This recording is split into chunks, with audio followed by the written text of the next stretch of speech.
ചൊവ്വൂരിൽ നിയന്ത്രണം വിട്ട സ്വകാര്യ ബസ് സ്റ്റോപ്പിലേക്ക് ഇടിച്ചു കയറിയ അപകടം. ശനിയാഴ്ച ഉച്ചയ്ക്ക് 12:10 അപകടം നടന്നത്. ഇരിങ്ങാലക്കുട ഭാഗത്തു നിന്നും തൃശൂരിലേക്ക് പോവുകയായിരുന്ന അല്ലസ എന്ന ബസ്സാണ് നിയന്ത്രണം വിട്ട് ചൊവ്വൂർ പഞ്ചിംഗ് സ്റ്റേഷന് സമീപമുള്ള ബസ് സ്റ്റോപ്പിലേക്ക് ഇടിച്ചു കയറിയത്. 3 സ്ത്രീകൾ ബസ് കയർത്തു നിൽക്കുന്നുണ്ടായിരുന്ന ബസ് സ്റ്റോപ്പിലേക്കാണ് ഇവരുടെ ദേഹത്തേക്ക് ബസ് പാഞ്ഞു കയറിയത്. ബസ് സ്റ്റോപ്പ് തകർത്താണ് ബസ് പിന്നീട് നിന്നത്.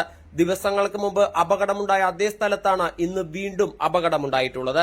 ബസ് അപകടമുണ്ടായ ഉടൻ തന്നെ ബസ് ജീവനക്കാർ ഇറങ്ങിയോടുന്ന ദൃശ്യങ്ങൾ സമീപത്തെ ഷോപ്പിലെ CCTVയിൽ പതിഞ്ഞിട്ടുണ്ട്. തൃശൂർ കൊടുങ്ങല്ലൂർ റൂട്ടിലെ സ്വകാര്യ ബസ് അപകടങ്ങൾ തുടർക്കഥയാവുകയാണ്. നാട്ടുകാർ കടുത്ത പ്രതിഷേധം രേഖപ്പെടുത്തി.